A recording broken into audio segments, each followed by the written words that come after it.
Number থেকে হোয়াটসঅ্যাপের মাধ্যমে, অর্থাৎ সাধারণ টুকলি নয়।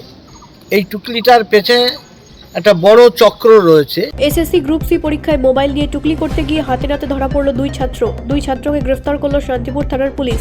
গতকাল গোটা রাজ্য জুড়ে এসএসসির সি গ্রুপের পরীক্ষা ছিল। ঠিক সেরকমই শান্তিপুর থানার বিভিন্ন স্কুলে পরীক্ষার সিট পড়েছিল। পরীক্ষা চলাকালীন দেখা যায় Shantipur Sutragarh girls high school এবং ফুলিয়া বিদ্যামন্দিরে পরীক্ষা চলাকালীন দুই ছাত্র মোবাইল নিয়ে পরীক্ষা দিচ্ছিল। কর্মরত দুই স্কুলের শিক্ষক তাদের হাতে নাতে ধরে ফেলে। এরপরই স্কুলের তরফে শান্তিপুর থানায় খবর দিয়ে পুলিশ দুই ছাত্রকে গ্রেফতার করে নিয়ে আসে। আজ তাদের রানাঘাট আদালতে তোলে পুলিশ। জানা যায় এক ছাত্রের নাম সুব্রত বিশ্বাস, বাড়ি তাহেরপুর, এবং অপর ছাত্রের নাম হাফিজুল মল্লিক, বাড়ি হাঁসখালী থানার অন্তর্গত গোবিন্দপুর এলাকায়। এ বিষয়ে শান্তিপুর থানায় এসে বিস্ফোরক অভিযোগ তোলেন বিজেপি সাংসদ জগন্নাথ সরকার। তিনি বলেন, এই হাফিজুল মল্লিকের সঙ্গে জঙ্গিদের যোগাযোগ থাকতে পারে। পাশাপাশি রাজ্য সরকারের বিরুদ্ধেও আক্রমণ করেন তিনি।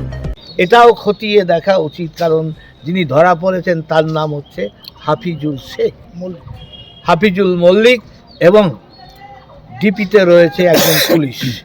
তাই এইগুলো এতগুলো কোশ্চেন রয়ে থাকলো, এগুলো খতিয়ে দেখে অপরাধের মূল সূত্র খুঁজে বের করা দরকার রয়েছে। পরীক্ষা কতক্ষণ বাদে ধরা পড়েছিল মোটামুটি? সেটা কি কর্তৃপক্ষ ধরেছিল না পুলিশ প্রশাসন? ওখানে যিনি গার্ড ছিলেন তারাই ধরেছিলেন। তারা ধরে ওখানে পুলিশ অফিসার যা ছিল তার হাতে দিয়ে দিয়েছেন এবং তারা এফআইআর করেছে স্কুলের কর্তৃপক্ষ পক্ষ থেকে। কিন্তু দুজন শোনা গিয়েছিল বা দেখা গেছে একজন সুব্রত। ওই স্কুলে একটাই ধরা পড়েছে, আরেকটি ছেলে যেটা শুনলাম সূত্রাগড়ে, তিনি ওই বারে বাইরে গিয়ে গুগল সার্চ করে উত্তর তিনি জানছিলেন। এটার অপরাধ মাইনর অপরাধ, অনেকটাই কম অপরাধ, কোনোটাই কম নয়, কিন্তু তবুও এটা অনেক কম যেটা গিয়ে নকল করছে। আর এটা এখানে কোশ্চেন আউট প্লাস সাপ্লাই দিচ্ছে, তার আবার পুলিশের ডিপি চেহারা রয়েছে।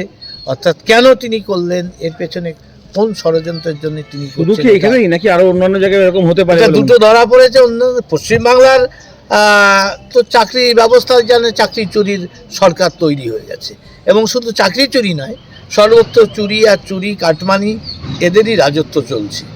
তাই এদের ভরসা তো করাই যায় না। ব্যুরো রিপোর্ট, রাষ্ট্রীয় প্রসার বাংলা।